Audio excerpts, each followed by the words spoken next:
Oh boy, I'ma catch me some fishies. Whoa! What was that? Gosh darn, I better get out of here. Oh no!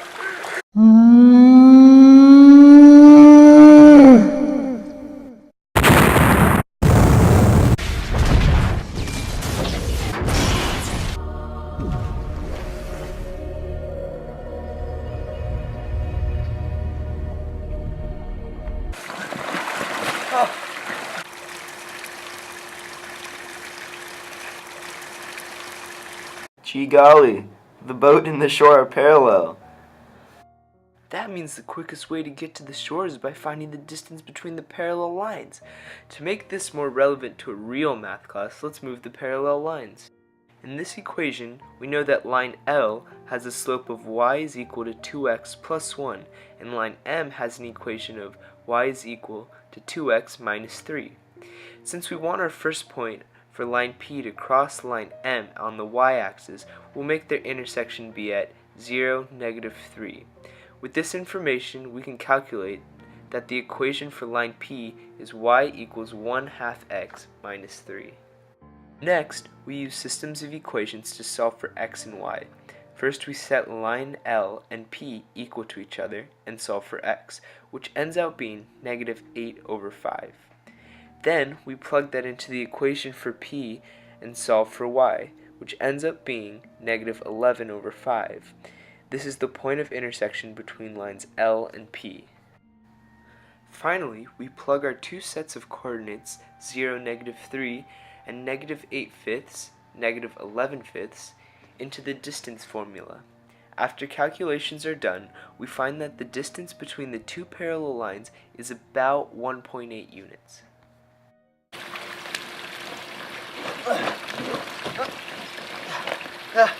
I didn't catch any fishies. I guess I'll have to find new waters and try again.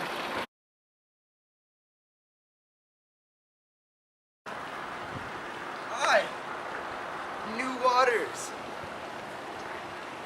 Time to hop in. Son, what you doing? You can't get in here without answering these questions.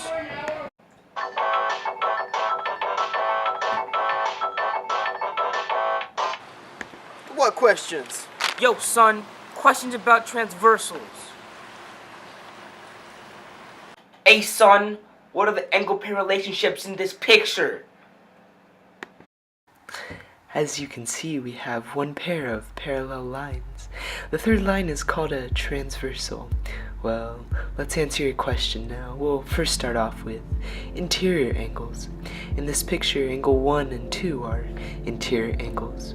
Angle 3 and 4 are interior angles as well. Next, let's go to exterior angles. Like the name, exterior angles are located outside the two lines. For example, angle 5 and 6 are exterior angles. The other pair is angles 7 and 8. Let's now move over to consecutive interior angles, which are interior angles that lie on the same side of the transversal. That makes angle 1 and 3 a pair, and angle 2 and 4 a pair as well. Well, let's make sure we don't forget alternate interior angles, which are non-adjacent interior angles that lie on opposite sides of the transversal. In this scenario, 1 and 4 are a pair, as well as 2 and 3. That leaves us with the penultimate angle pair relationship, which is alternate exterior angles. These are non-adjacent exterior angles that lie on opposite sides of the transversal. So the pairs are angle 5 and 8 as well as angle 6 and 7. Well, we just have our final relationship, in my opinion, the most simple.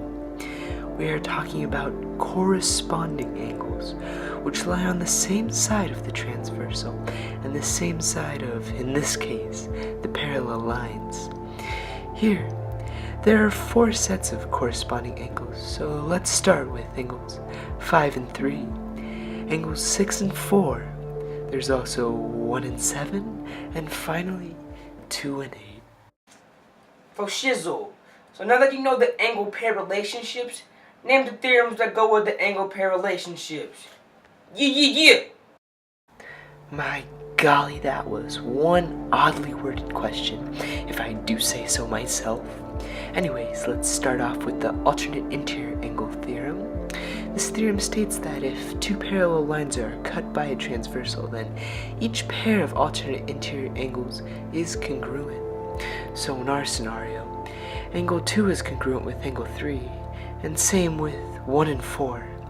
Next, we'll hop on over to consecutive interior angle theorems, which states that if two parallel lines are cut by a transversal, then each pair of consecutive interior angles is supplementary. My, that statement truly is, may I say, loaded. So let's put that into layman's terms. Consecutive interior angles equal 180 degrees. Well, isn't that just more fabulous? Well, now let's take a look at alternate exterior angles theorem. This states that if two parallel lines are cut by a transversal, then each pair of alternate interior angles is congruent. This is basically the same concept as alternate interior angle theorem, only now we are speaking of exterior angles. So that makes angle 6 congruent to angle 7, and the same with angle 5 and 8. Well, let's talk about a postulate, corresponding angles postulate to be exact. It says that if two parallel lines are cut by a transversal, then each pair of corresponding angles is congruent. My, that's just a true joy to hear. It basically says that corresponding angles are congruent. Simple enough. Well, that concludes my response, and may I say that I just had a blast answering your questions. Here are your answers. Thanks, son. Bubbles. Alright. Aye, now I can sail in these new waters.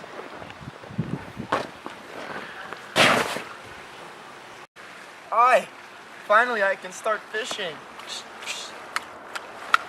Oh, almost caught. Oh, dang it, I can't catch anything.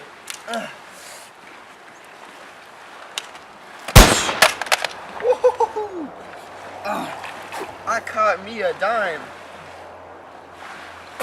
Choose your destiny. Flawless victory.